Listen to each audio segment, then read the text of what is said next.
Are you looking to take your personal finances to the next level? Well, you're in the right place. Welcome to the Monday Money Tip Podcast, presented by I Was Broke, Now I'm Not, with your host, Joseph Sangle. Well, welcome to the Monday Money Tip Podcast, presented by I Was Broke, Now I'm Not. My name is Joseph Sangle, and we are fired up to join you each and every Monday with some right now relevant information to help you climb the fully funded life ladder so you can live a fully funded life. We are pumped that you have joined us today. This is episode number 190. And that is the voice of Megan Hippard, my co-host. And I've made you now say your name, I think, a couple times in a row here. That's awesome. Yep. So how are you doing today? Are you fired up? I'm good. Yeah. Yeah. It is February 21st. February 21st. Can you believe it? Flying through February. Just flying through February into the year 2022. Unbelievable. February is kind of one of those weird months because it like you still have the same bills come due, but you only have 28 days. Mm-hmm. So the things that you do daily that consume money, like food and power and all that stuff, they're like less. And that's like so cool. It's like your income goes farther. I don't know. It's kind of a weird thing. And February, it's awesome. And I don't think this is a leap year, is it? I don't know. I don't think so. I think it's always on an even year, but I think this isn't even yeah, it's 20. I think it's the fours, the 8s. I don't know. I'm so confused. We'll find out when we get there. Tell everybody what we are going to be talking about in episode 190. Yep. So we're doing the This or That series again, and so we'll be addressing familiar quandaries. It's hard for me to say, commonly encountered along one's financial journey. So today's quandary is purchase or lease a car. So should I purchase or lease a car? I love that word, quandary. Quandary. Quandary. I don't use it very often. Quandary. It's like I pronounce the word quandary, but did you know there's an A between the D and the R? Quandary. I did. Quandary. I did not know that. I had to look it up. Almost That's like one of the boundaries. few words I did not know how to spell properly. Yeah. And so I spelled it with no A, and Google told me I was wrong. Did not like and that. I argued with it, and I went and looked at the thesaurus and the dictionary, and Google was right. I hate when that happens. But before we dive into this or that, which I do love this series, it's awesome, this or that, and purchasing or leasing a car, we're going to go to that section of the podcast that everybody looks forward to. You know what time it is? Let's go. Now it's time to get caught up with our current money events. The Monday Money Tip Podcast is sponsored by the Fully Funded Life Membership Program. The Fully Funded Life Membership Program provides all you need to begin winning with money and live a fully funded life. Fully Funded Life includes 4 key components: courses, challenges, coaching, and community. Courses provide financial education. Challenges help you make massive progress in a specific money skill. Coaching is provided by the Fully Funded Life Certified Coaches through open office hours held multiple times each month. All of the courses, challenges, and coaching results in an outstanding community that help equip, motivate, and encourage you to take your next financial steps toward your fully funded life. Fully Funded Life, courses, challenges, coaching, community. All that's missing is you. Learn more and receive a special offer for Monday Money Tip listeners today at fullyfunded.life/MMT. That's www.fullyfunded.life/MMT. It's awesome. So for today's current money events section, we're talking about rates. It's been a while since we've updated rates. I don't know how long it's been, but it's been a while. It has been a while. And so we're going to talk about rates. What does that mean? Interest rates. That's what it is. And today we're talking about mortgage interest rates, savings account interest rates, and CD interest rates.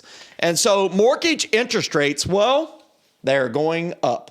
As we mentioned to everybody, the last time we updated said, hey, they're going to start marching up. They cannot print out $3 trillion, hand it out to everybody without inflation happening.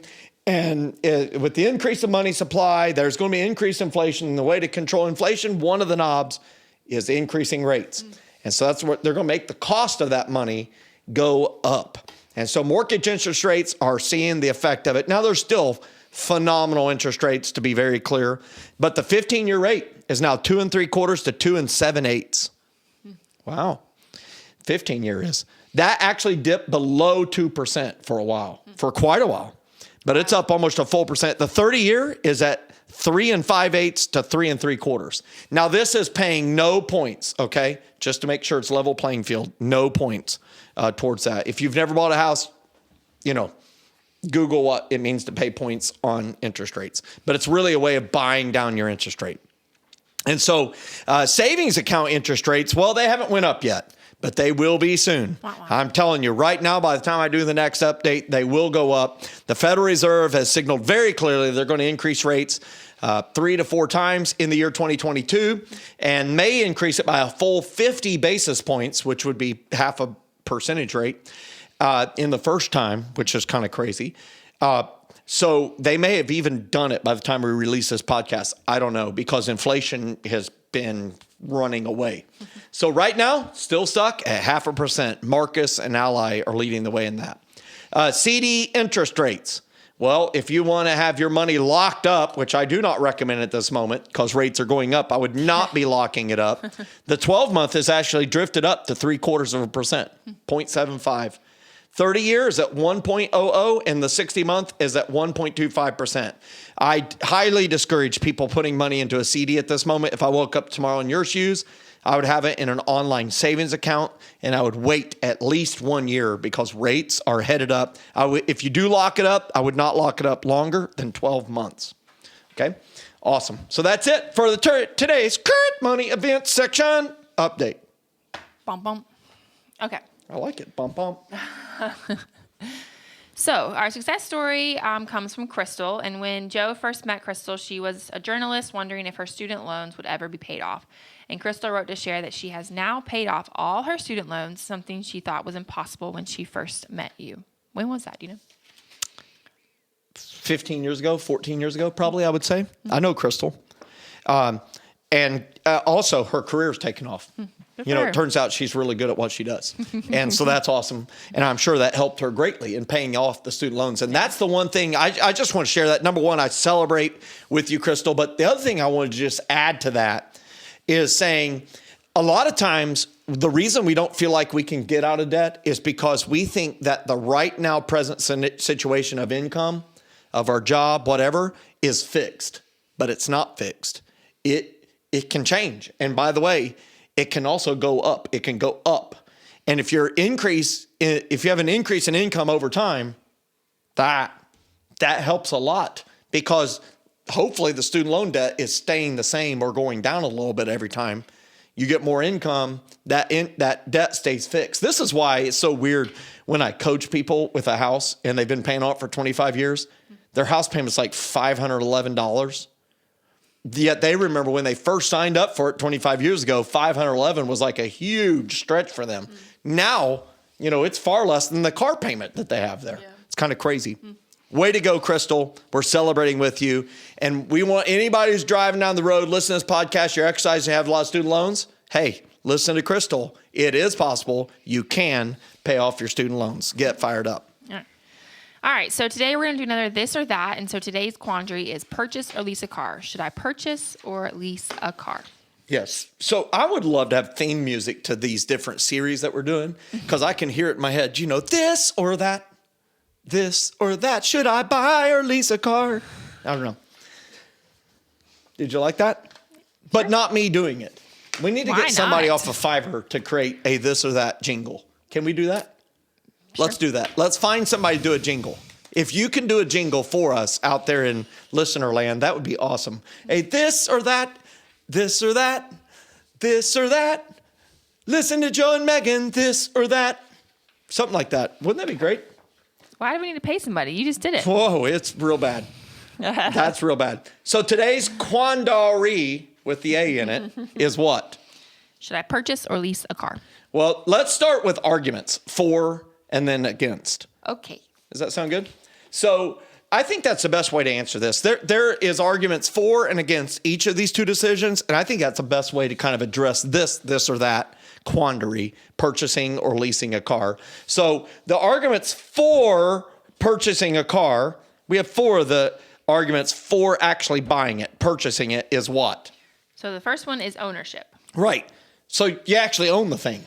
Eventually, one day, you will own the car once the payments are completed. Mm-hmm. So you actually own it. Okay? That's an argument for buying the car. Yep. What's another one? Unlimited mileage. Right. So you can drive your car as much as you want without jeopardizing a lease contract. And that's really important.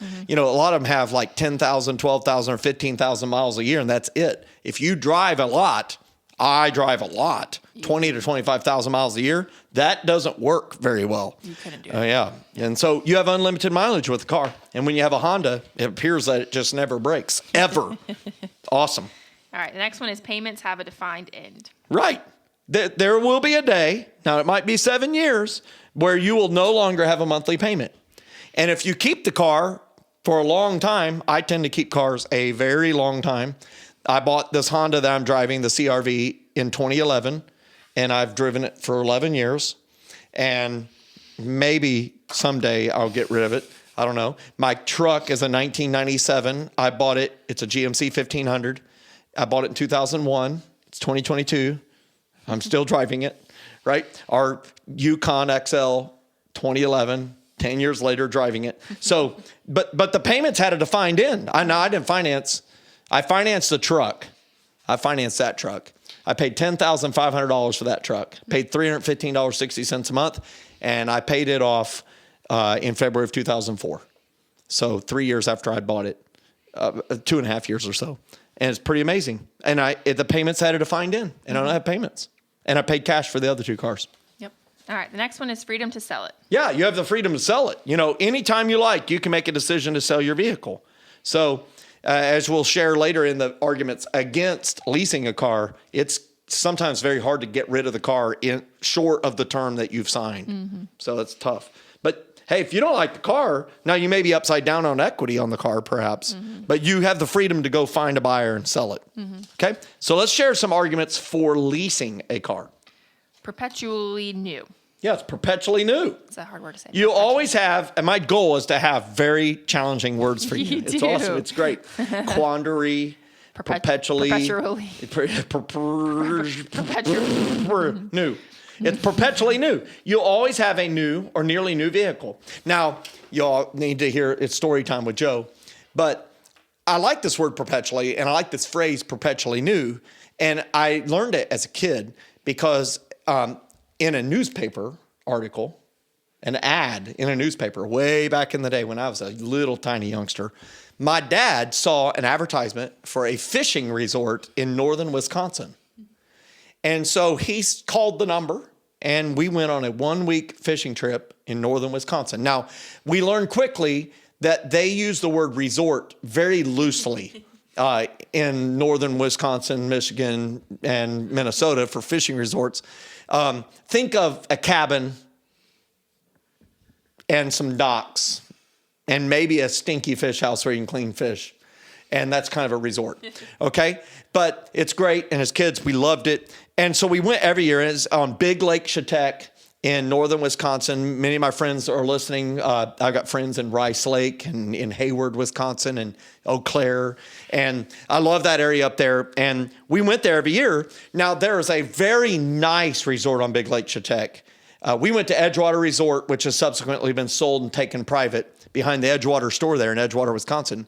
But just north of Birchwood up there in on the western shore is Fred Thomas Resort. And Fred Thomas was a Major League Baseball player, maybe in the 40s. And he bought or built, I don't know if he built it or he bought it, but he had a goal of maintaining this place excellently. And now it's 3 or 4 generations later, and they have this phrase that's on their sign that says perpetually new. And yes, you pay extra money, but they have covered docks for the boats. You come in, you pull out of the rain, the snow, whatever it is. And the cabins are pristine. It's maintained and manicured beautifully. And I always was enchanted with that, perpetually new. And that's the case with leasing a car. It's perpetually new. You always have a new or nearly new vehicle, and that's very enticing for many people. So that's an argument for leasing a car. What's the second one? Yep, low maintenance cost. Right. So the car's going to be under warranty, and that warranty coverage will cover nearly all unexpected repairs. It may not cover the oil change. Sometimes the contract includes oil change because they obviously the owner of the car, the dealership or whatever, they want to make sure it's maintained well. So low maintenance cost. What's another one? All right, lower monthly cost. Right. So the monthly payment for a lease vehicle is typically lower than a purchased one. That's why a lot of people do that. Okay. So let's go to the against arguments on this or that day of purchasing or leasing a car, the quandary that we're helping people with. Yep. All right. So against purchasing a car, the first one is aging asset. Right. So the car is wearing out and it gets older. As I mentioned, I have a 25-year-old truck. It has 25-year-old truck issues. It rattles. Somewhere around 12, 13, 14, 15 years, they run together. The fuel switch, the fuel gauge broke. So it's always, when people get in the car, they're panicked. Dude, we need to get gas. It's like buried below the E. I'm like, no, I use a trip meter. And I know I can go 340 miles at least. So anytime it gets above 300, you get nervous. It's got 8, it rattles. They had this great ad as a kid growing up in Indiana, said, rattle, rattle, thunder, clatter, boom, boom, bang. Don't worry, call your car X, man. I don't know who that is, but that was a little jingle. And maybe we need those people to write our jingle for this or that. Rattle, rattle, thunder, clatter, this or that. But anyhow, it's an aging asset. Things are wearing out. Okay. So there are very special features in my vehicle. The cassette tape player, it still works. Sometimes it works, right? The cassette tape player. It's an aging asset. Yeah. I can't plug in my MP3 player. There's no USB charger. But there's a cigarette lighter, so I adapt. You adapt. Okay. All right. The next one is rapid depreciation. Right. So purchasing a car, well, when you own it, it has rapid depreciation. The value of the car typically drops 60% in the first 4 years. That's wild. So whatever you're paying in payments, it's usually declining the same amount. So if you're paying a $500 a month payment, you probably also lost $500 of value. So that's the equivalent of a $1,000 a month negative net worth thing. Whew. That's a lot. That's a lot. So, that declines far more swiftly than the amount owed, resulted in being upside down. So that's for a while, usually the first 3 to 4 years, you're upside down on the vehicle. That's the arguments against purchasing a car. Let's talk about the ones against leasing a car. Yep. All right. So the first one is you never own anything. Right. So you're really signing up for a lifetime of payments. After paying for 3 or 4 years, you don't own anything. You have to turn that thing in. You're going to get a new car. That's the argument for it. But guess what? You got a payment again. Mm-hmm. All right. The next one is perpetual payment. Right. So that's just going with it. You're signing up to pay this payment all of your driving lifetime. Mm-hmm. So it's a perpetual, ongoing, everything, all day long payment. Mm-hmm. Mileage limitations. Right. So that's an argument against leasing the car. Typically, it's 10,000 to 15,000 miles a year, somewhere in that. And anything beyond it usually results in a surcharge of up to 30 cents a mile or greater for every mile driven over the limit. And so that can add up a lot. Yeah. And the last one is a contract. Right. So you have a contract when you lease a car. Just like when you lease an apartment and, hey, it's a 1-year lease and you want to break the lease early, well, that's expensive. Yeah. And breaking a car lease is also expensive and difficult. And ultimately, we look at this or that decision of purchasing or leasing a car as a personal decision. Have you ever leased a car? I have not. Yeah, I have not either. And I've made the decision to purchase all of our vehicles as we drive them all over creation, far in excess of the limits imposed by a lease. Plus, I drive them for a very long time. I wanted to just kind of share my mileage. I bought my truck used, 4 years old when I bought it. It now has 220,000 miles. Now, I retired it at 200,000 from being my daily driver. And in the last 11 years, I've drove it 20,000 miles or so in 11 years. So it's a little bit a year. I just put new tires on it. Very proud of myself. I had a flat tire. I was driving around in fields, and for some reason I got a flat tire.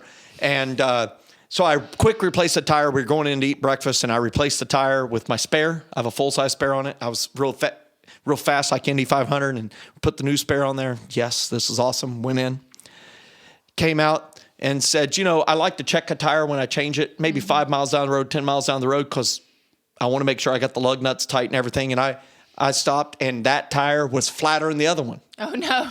So I tried to air it up, but it was losing air faster than the air I was putting in it. So I had to put the other one on it.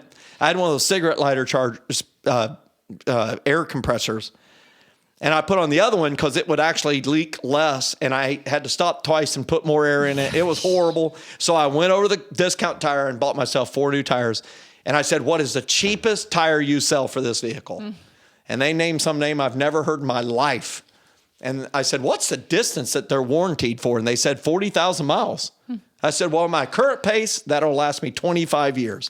So I think I have more worries with dry rot. So I own it. My 10-year-old GMC Yukon XL, it has 170,000 miles. My 10-year-old Honda, almost 11 years now, 220,000 miles. So I have a lot of miles on my cars.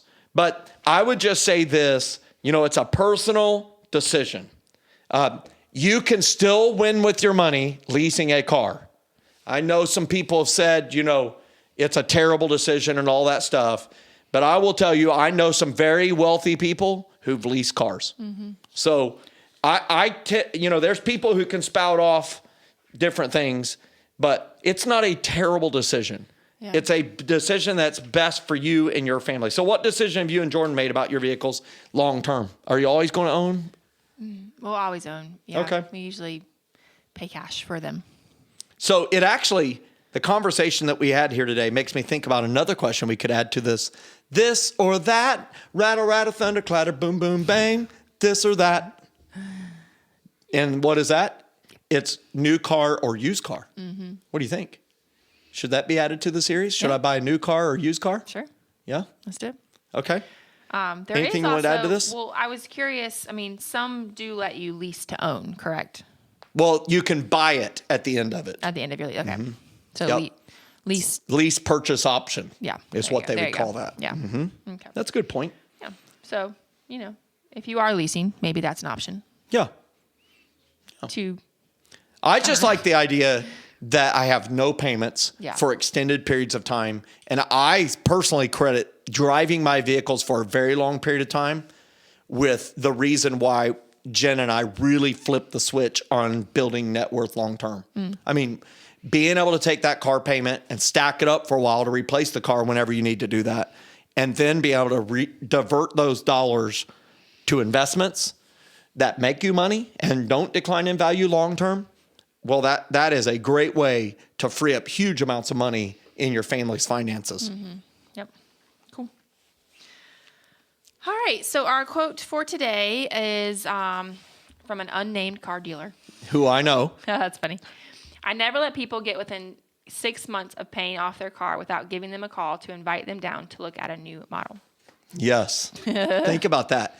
Why? And this person told us that if people ever got a taste of freedom of payments, the chances of ever getting them to buy another car from them on payments was almost zero.